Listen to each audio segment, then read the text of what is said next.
Hoy vamos a iniciar digamos, esta sección de debate del octágono con Hernán Gómez, invitando a una persona con la que vamos a tocar un tema que tiene que ver con el arranque de las campañas. Le damos la bienvenida y permítanme hacerlo así. Por un lado, a Jesús Martín Mendoza como invitado el día de hoy aquí a la octava. Jesús Martín, ¿cómo estás? Muy buena tarde.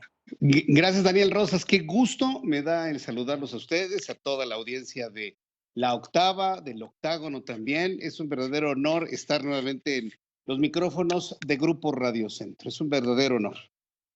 El gusto es nuestro, Jesús. Y por el otro lado, Hernán Gómez. Hernán, pues adelante. Bueno, hola de entrada. Hola, ¿qué tal, Daniel? Jesús, ¿qué tal? Gracias por aceptar esta Hola, Hernán, invitación. qué gusto saludarte. Es un honor también platicar y convivir contigo el día de hoy. Oigan, pues permítanme iniciar ya porque seguramente la gente que nos está acompañando tendrá pues este interés por conocer dos posturas que a mí de entrada se me antojan, pues sí, polémicas, contrarias, y justamente entiendo que esa es la idea de este debate. Así que si me permiten y como se los adelantaba, vamos a hablar hoy del arranque de las campañas. Hemos preparado aquí una serie de preguntas que les quiero plantear. La dinámica de este debate será la siguiente: 3 minutos para cada quien. Habrá, o entiendo que hubo ya un sorteo, producción me indicará con quién vamos a iniciar el día de hoy. Y bueno, pues quien comience con la participación tendrá 3 minutos y posteriormente, bueno, pues la otra persona podrá tener 1 minuto para hacer alguna réplica y posteriormente sus 3 minutos y también una réplica. Vamos a iniciar el día de hoy, me comentan, con Jesús Martín Mendoza. Y Jesús, pues déjame entonces comentarte o plantearte la primera pregunta. Mira, en cada que tenemos eventos multitudinarios como los que vimos en los arranques de campaña, pues siempre se Ujú, habla de acarreos. Siempre vemos ujú. autobuses, siempre vemos camiones, gente. No, la diferencia es que dice el gobierno actual, el gobierno oficial actual de Morena, que en este caso sus acarreados, si me permiten utilizar el término, tienen que ver más bien con las simpatías y no con un tema económico de frutsis, de poner autobuses, etcétera. Entonces lo que yo quiero preguntarte es, desde tu punto de vista, ¿hay o no hay acarreados? Y si los hay, ¿son de un lado, de los dos? ¿O cómo estás viendo tú este panorama? Y sobre eso platicamos en ese momento, Jesús Martín. Es un buen punto de debate, ¿no? Que no nos lleva a lo central, las campañas, ¿no? Que son las propuestas. Yo siempre he pensado que la confrontación de las ideas, la confrontación de los planes de gobierno, debería ser lo central en esto. Dos campañas que arrancan muy distintas, inclusive yo te podría decir que es muy difícil hacer una comparación por sí mismo, porque tuvieron modos distintos, zonas distintas, objetivos diferentes, contenidos muy diferentes, pero que de alguna manera esa diferencia entre ambas campañas pues va a enriquecer la cantidad de elementos que vamos a tener para poder decidir. En el asunto de los acarreados que tú planteas, hace algunos días, precisamente en los programas que yo conduzco de noticias a través de las redes sociales, le planteaba al público cómo identificar un camión de acarreados de un camión que lleva personas que están dispuestas o se organizaron para ir a un evento político. Los dos se están transportando en camiones. En los dos puede haber frutsis y tortas de queso de puerco, pero hay una gran diferencia entre uno y otro autobús, que desde mi punto de vista es lo que diferencia si es un grupo de acarreados políticos con un interés de llenar una plaza y otras personas que legítimamente van a ir a escuchar, a entender, a apoyar una propuesta política. Y la diferencia está quién paga el camión.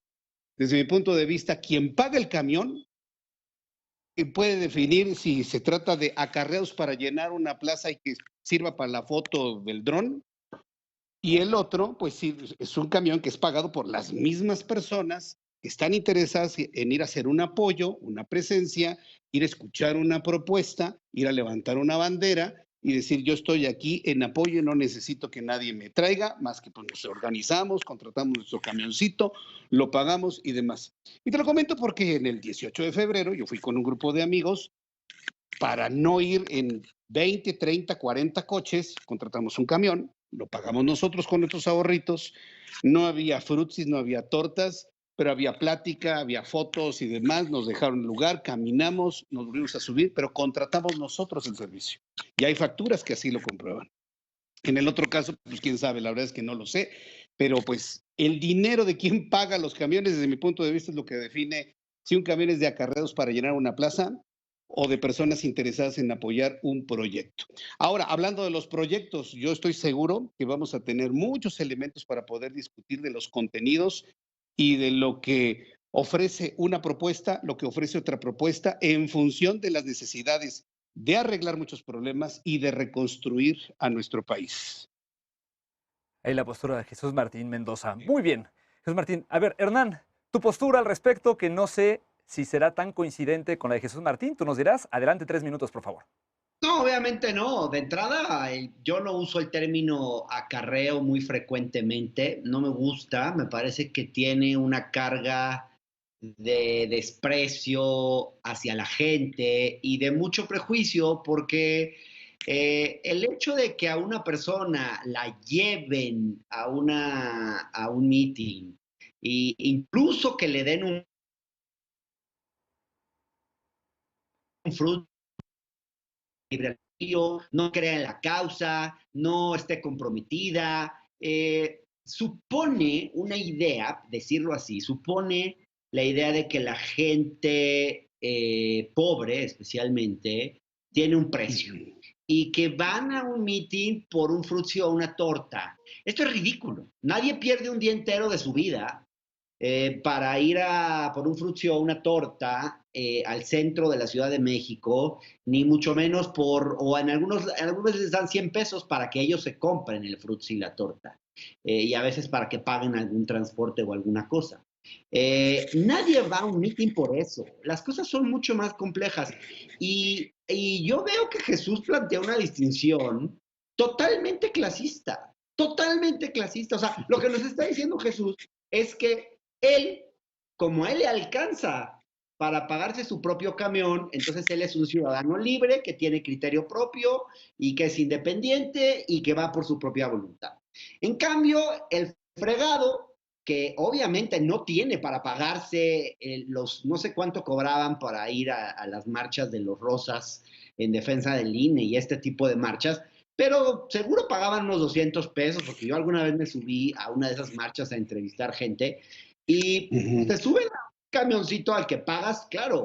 La gente que vive en Santa Fe, la del Valle, en el Pedregal, pues pueden pagar ese camioncito para ahorrarse quizás el Uber y no gastar lo mismo que Uber, pero eso no los hace ni más independientes ni menos acarreados que la gente que no tiene recursos y en consecuencia pues necesitan de una estructura que los lleve hasta el lugar donde va a ser el meeting. No hay nada malo en eso.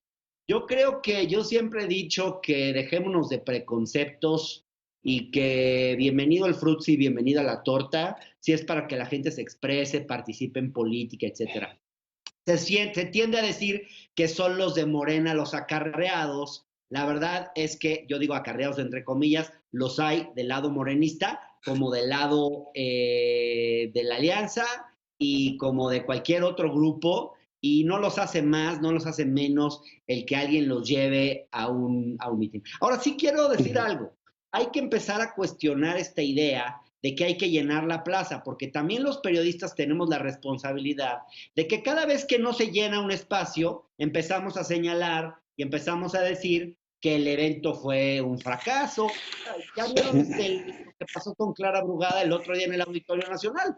Decían que había sido un fracaso porque no habían llenado la franja de hasta arriba. Bueno, tenemos que dejar de hacer ese tipo de comentarios y dejar de evaluar los mítines políticos por si llenaron 100, 200,000 o 300,000 personas, porque eso no es lo que hace el éxito o el fracaso en una campaña. Entonces hay que sacarnos ya de esas ideas.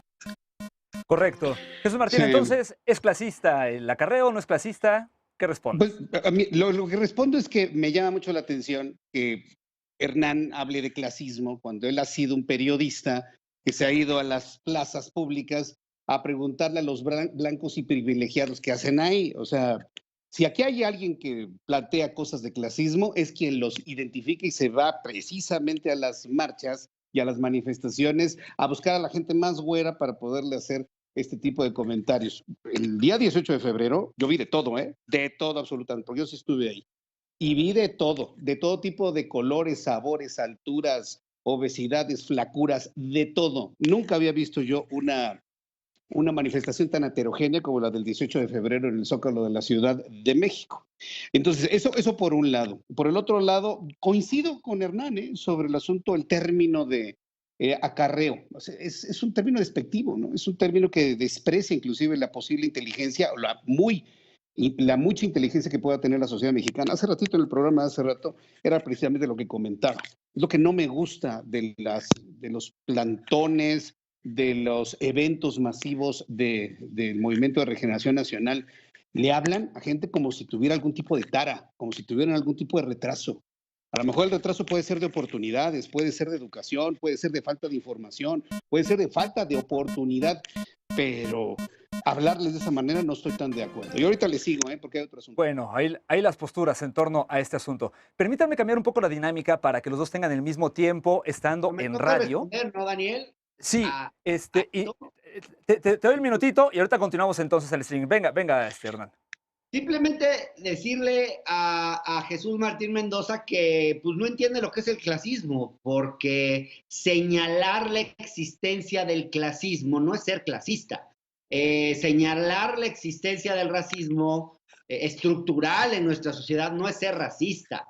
Observar que los sectores privilegiados en este país generalmente tienen un tono de piel clara y los sectores de menos recursos tienen un tono de piel más oscura, no es racismo ni clasismo, es hablar de la realidad, es ponerle lupa a una realidad lacerante de este país y notar que el perfil sociodemográfico de las marchas anti-AMLO es nivel socioeconómico alto, tono de piel más claro, y que la de las marchas pro AMLO es un tono de piel en general menos claro, más oscuro, niveles socioeconómicos más bajos, es algo que como analistas de la realidad debería preocuparnos, debería y ocuparnos sobre todo, porque ¿qué está pasando? Pues que hay un sector privilegiado que es el que se siente agraviado por las políticas de este gobierno.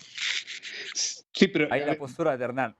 Déjeme darles un minuto de réplica a cada quien para que estemos parejos en cuanto a temas de radio y nos seguimos para la gente que nos acompaña en streaming debatiendo más de otros temas. Un minuto de réplica, Jesús Martín. Sí, pero yo entiendo tu punto de vista, Hernán. Es más, hasta me estás diciendo que lo estás viendo desde un punto de vista periodístico científico, ¿no? Miren nada más este fenómeno que se da en México. Yo lo puedo entender, pero hay mucha gente en este país que no se fija en eso, ¿eh? O sea, no se fija si es moreno, si es claro. Lo que le interesa es que lo tomen en cuenta, Hernán. O sea, la verdad es que el que lo ve, el que lo observa, es porque lo trae clavado. Y perdón, pero tú traes el asunto del color de la piel muy clavado. Sí, porque yo, por ejemplo, en mi caso, no soy ni blanco ni moreno, soy rojo. ¿Sí? Y te podría decir, me discriminas porque yo soy rojo de piel, ¿no? Entonces, yo creo que el debate tiene que centrarse más, pienso yo, en la propuesta. ¿Por qué fue, por ejemplo, una clase privilegiada, empresarios, a escuchar un discurso de Lorenzo Córdoba? Por la estructura del discurso, por el contenido, por el fondo que existe, por lo que hemos vivido a lo largo de estos años, cosas buenas y cosas malas. No voy a negar que ha habido cosas también atinadas en estos 5 años de gobierno, no lo puedo negar, sería completamente falto a la verdad, pero es precisamente la estructura de los discursos lo que atrae a las personas. Hasta ahí vientos. Ahora, Hernán, un minutito para poder dejar el tiempo de radio y seguimos debatiendo en streaming. Hernán.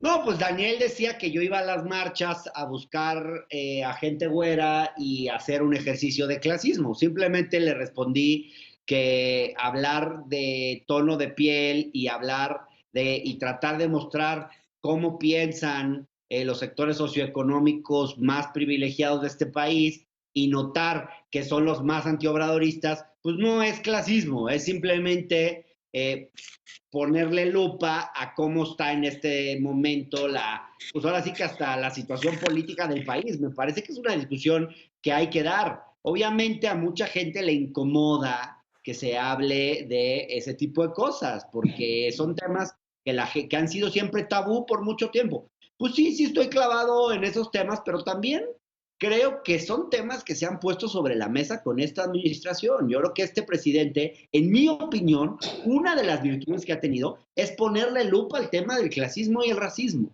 Y yo creo que eso ha sido una contribución positiva de este gobierno, porque antes nunca se hablaba de clasismo y de racismo, y mucho menos desde la presidencia de la República. Perfecto. Permítame rápidamente despedir a la gente que nos acompañó en radio. Los esperamos el día de mañana, por supuesto, en una nueva emisión a través de las frecuencias de costumbre y nosotros seguimos debatiendo a través de streaming. Muchísimas gracias por acompañarnos. Ahora sí, permítanme hacer un segundo tema. Les recuerdo que estamos platicando con Hernán Gómez Bruera y con Jesús Martín Mendoza, y Hernán Gómez Bruera.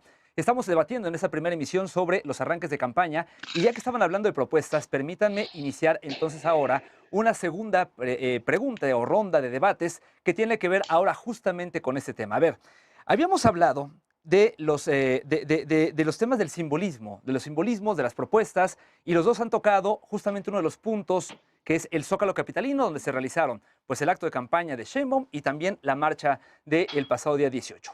Pero también el hecho de que justamente se toque el tema del Zócalo manda un fuerte mensaje.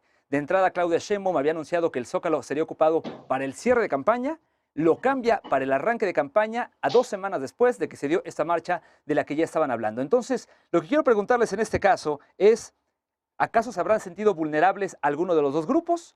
Digamos, el grupo progre o el grupo conservador. Iniciamos en esta ocasión con Hernán Gómez. Adelante, Hernán, 3 minutos, por favor. No, el caso ha sido el cambio de Xóchitl Gálvez. Xóchitl no está corriendo, ahí está. No está, digamos, Xóchitl iba a empezar en León, Guanajuato. Y luego se dio cuenta, pues yo creo que como quería que el tema fuera la seguridad, pues ¿cómo vas a meter cómo vas a abrir en León, Guanajuato, si es uno de los estados con mayores índices de violencia donde gobierna su partido? Entonces, claro, pues ahí pues decidió irse a Fresnillo, Zacatecas, en realidad, pues porque ahí gobierna Morena, y claro, también es un estado donde, es cierto, es el estado, el municipio, perdón, con la gente con más miedo en todo el país. El 97% de la gente que vive en Fresnillo dice que tiene miedo. Entonces, ¿cuál es el signo distintivo de esta campaña? Pues el miedo.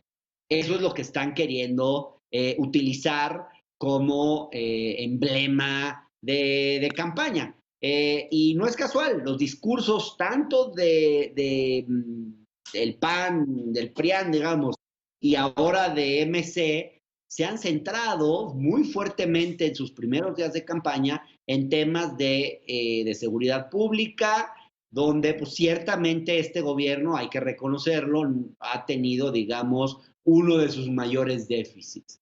Ahora, este discurso pues es de lo más contradictorio. En el caso de Xóchitl lo que estamos viendo es la mano dura por excelencia. Lo primero que sale a hablar es de cárceles, tecnología en las cárceles, como si no hubiera primero que enfrentar el problema de la impunidad y un montón de cosas antes de construir cárceles, por favor, digamos. Ese es el mensaje con el que empieza Xóchitl su campaña. Y Maínez, uno de sus primeros mensajes es que quiere hacer una estrategia parecida a la de Bukele.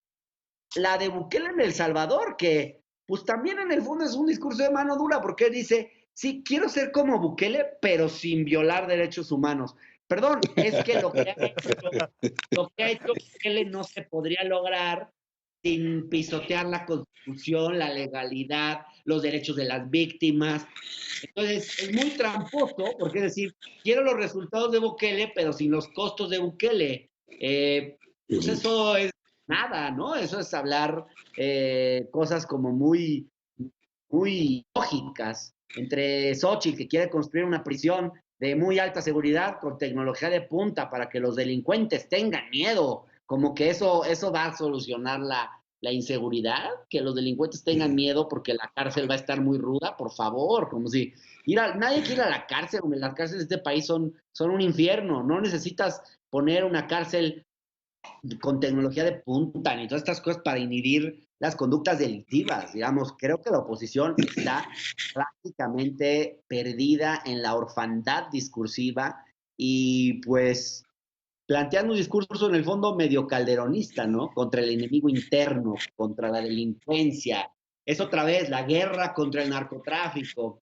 Y resalto una última contradicción, bueno, ya no me va a dar tiempo, pero quieren militares, no quieren militares, porque ahí también hay mucha esquizofrenia. ¿Cómo lo ves tú, Jesús Martín Mendoza? Sí, es así, una mano dura, una guerra, retomar la guerra, como esa inclusive que Claudia Sheinbaum como candidata. Mira, lo que pasa es que, bueno, ahorita sí me hizo reír Hernán con lo que dice de Maines. Mira, yo la verdad, con el señor Maines no pienso perder tiempo porque tenemos mucho que destacar de Xochitl Gálvez y mucho que destacar de Claudia Sheinbaum. Entonces, ustedes me disculparán, pero no tengo ningún comentario sobre el señor Maines. A mí lo que me interesa es plantear que Hernán Gómez quiere irse hasta el punto número 88, ¿no? O el punto número 69, cuando antes de eso pues hay una gran cantidad de puntos para poder llegar a eso. Yo nada más les pregunto, ¿existe algún mexicano que esté en contra de que un secuestrador, un asesino, sea castigado? Claro, una vez que le hayan hecho un juicio, una vez que ya se haya modernizado todo el sistema de justicia, una vez que se hayan hecho todas las adecuaciones, vaya, una vez que se haya reconstruido todo lo que se ha destruido en nuestro país, ¿alguien estaría en contra, perdón, de que un criminal confeso, comprobado, después de un juicio reciba un castigo ejemplar? Yo no conozco a algún mexicano que quiera decir, no lo vayan a castigar, ay, pobrecito, ¿no?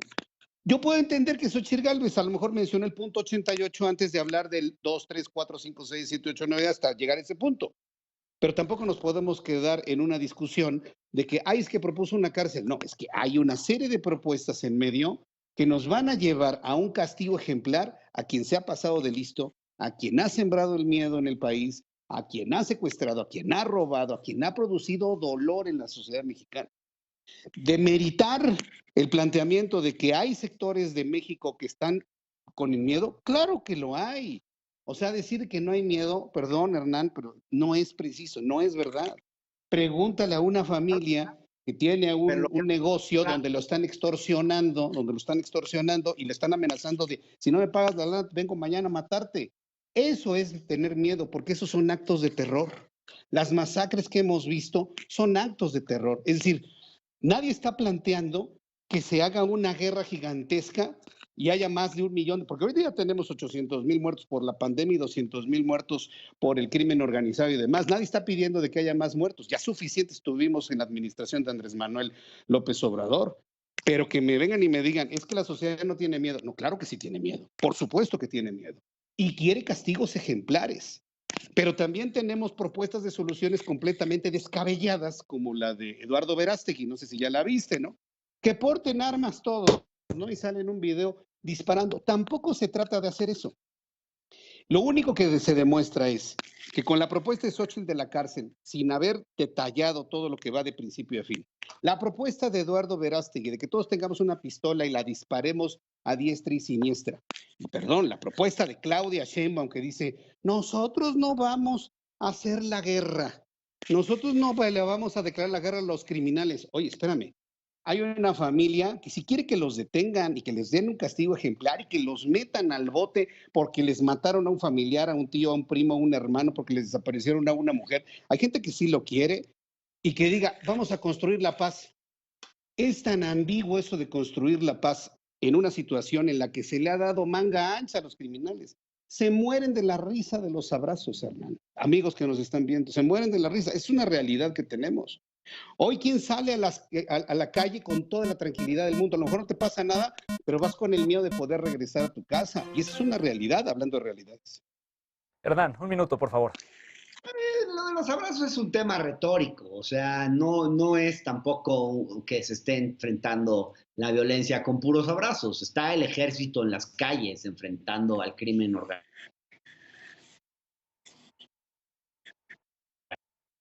Estamos teniendo problemas con Hernán. Lo interesante es observar y lo contradictorio de la oposición. Miren, yo me puse a investigar los discursos de Xochitl cuando era senadora y en 2022, cuando se discutía el papel de la Guardia Nacional, ahí hay un discurso donde ella decía que le estamos dando un poder desmedido al ejército y luego decía, ¿de verdad quieren poner en las manos del ejército un tema tan delicado como es la seguridad pública? Así lo decía ella.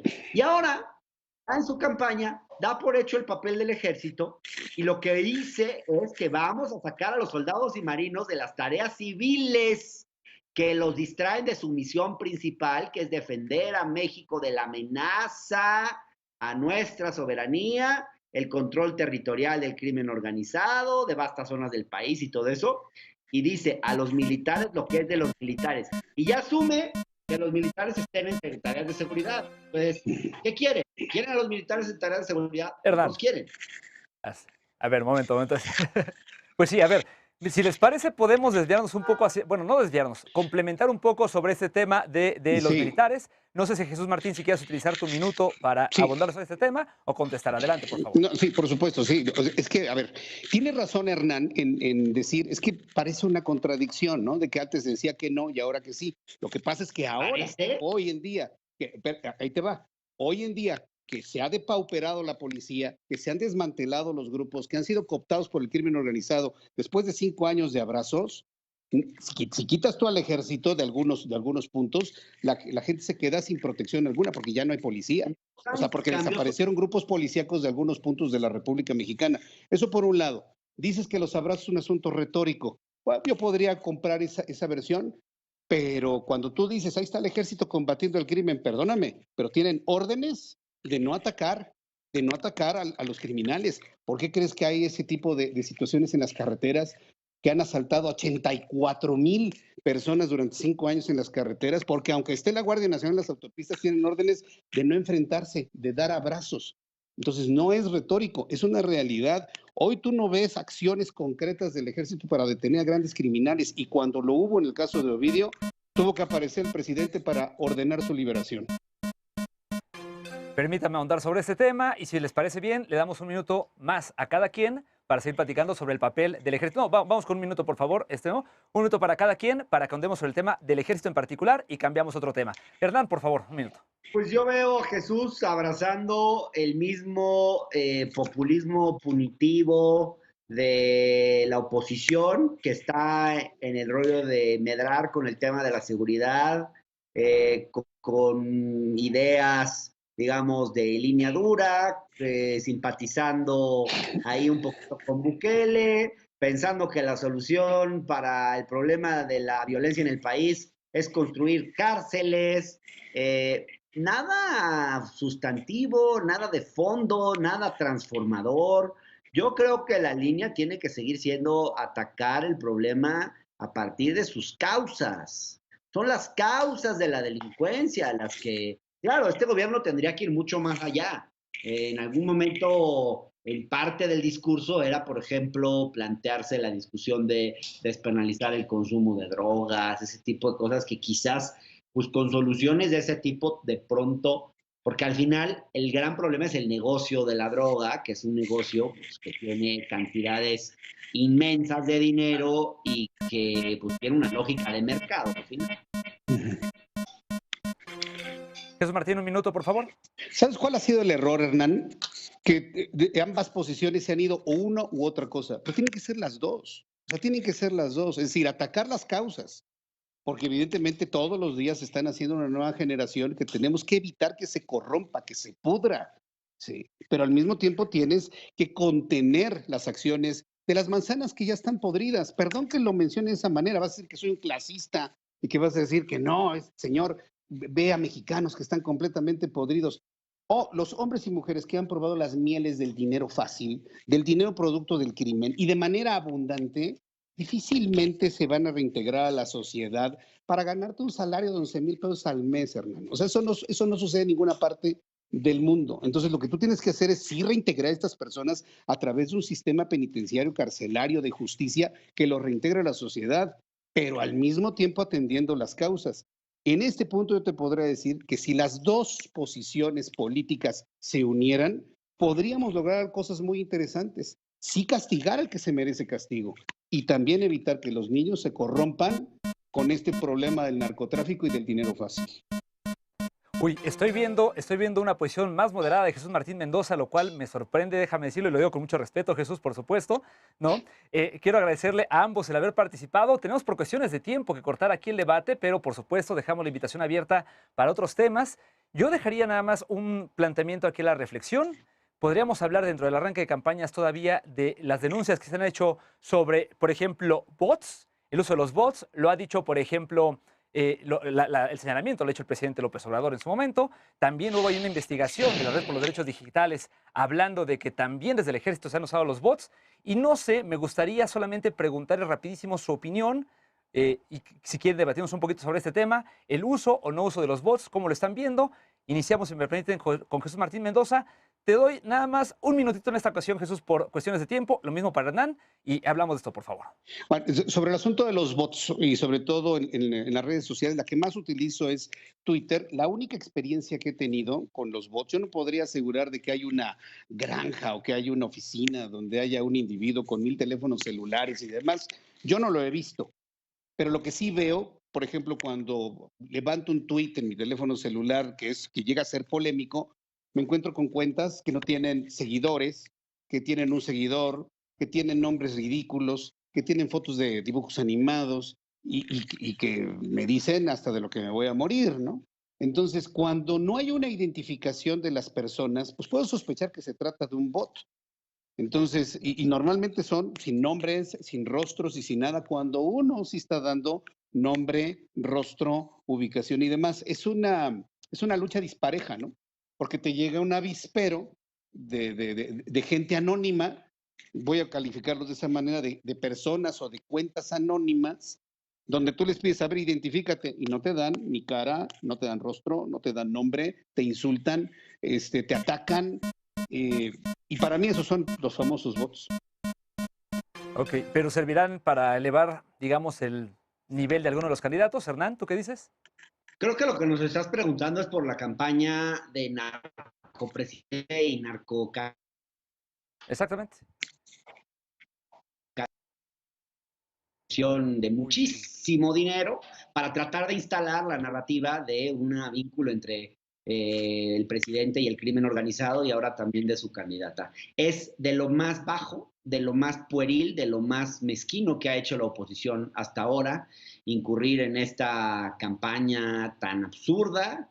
Es un despropósito, es una muestra de que no han podido instalar ninguna narrativa exitosa en contra del presidente y que ya les queda muy poco. Y claro, agarran un tema muy sensible como este y con una inmensa campaña de bots que está muy acreditado que vienen la mayor parte de troll centers en Argentina, que se ha convertido en Botilandia, en Colombia y en España. Y sabemos que más de la mitad de los hashtags narcopresidente, narcocandidata vienen del exterior. Esto es algo instrumentado con mucho dinero y es algo muy lamentable de la oposición, me parece a mí, la verdad. Jesús, ¿algo que quieras comentar sobre este tema, la campaña que se ha hecho de desprestigio, citando las palabras del presidente López Obrador? Lo que yo puedo decir sobre eso es que he conocido a muchas personas de carne y hueso que libremente utilizan ese hashtag. Podemos estar de acuerdo o no de acuerdo, pero también, Hernán, hay que decirlo, esa percepción de que el presidente puede tener algún tipo de liga con el narcotráfico, que no nos consta documentalmente, porque pues no va a haber nunca facturas de la entrada de ese tipo de dineros, pero bueno, el propio presidente no ha querido acallarlo y él lo pudo haber terminado en el momento que hubiese decidido ir a Estados Unidos, a los tribunales, a decir, voy a demandar por daño moral, por daño a México, por daño en los tribunales de Nueva York, porque esto es una mentira, porque me lo tienen que comprobar. Esto es una mentira, no hubo ninguna mención de la Secretaría de Relaciones Exteriores, ninguna nota diplomática. Entonces, en esas omisiones, el propio presidente abona a ese tipo de discursos para hacerse la víctima. Recuerda, Hernán, que el presidente siempre será la víctima de todo. Ahí lo que tiene que decir Jesús Martín Mendoza. Hernán, una última reflexión para el cierre. No, Jesús, es absurdo.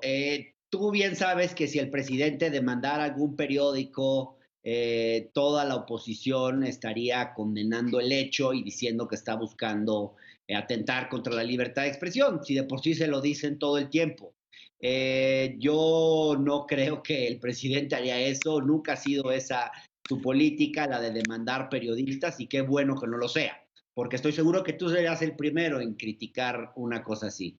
La campaña, porque ya es un nado sincronizado, el mismo día salieron 3 o 4 notas a partir de filtraciones de la DEA, de investigaciones que se iniciaron y no concluyeron, y no significa nada iniciar una investigación, Y yo creo que aquí hay un esfuerzo, bueno, un pleito con la DEA fuerte que tiene mucha animadversión hacia el gobierno de López Obrador, y el presidente ha usado la mañanera para tratar de desmentir esto de todas las formas que ha podido. No se ha quedado de brazos cruzados. Sí, quizás creo que la manera en que respondió a la nota del New York Times no fue la mejor, pero bueno, ya lo dejaremos para otra discusión.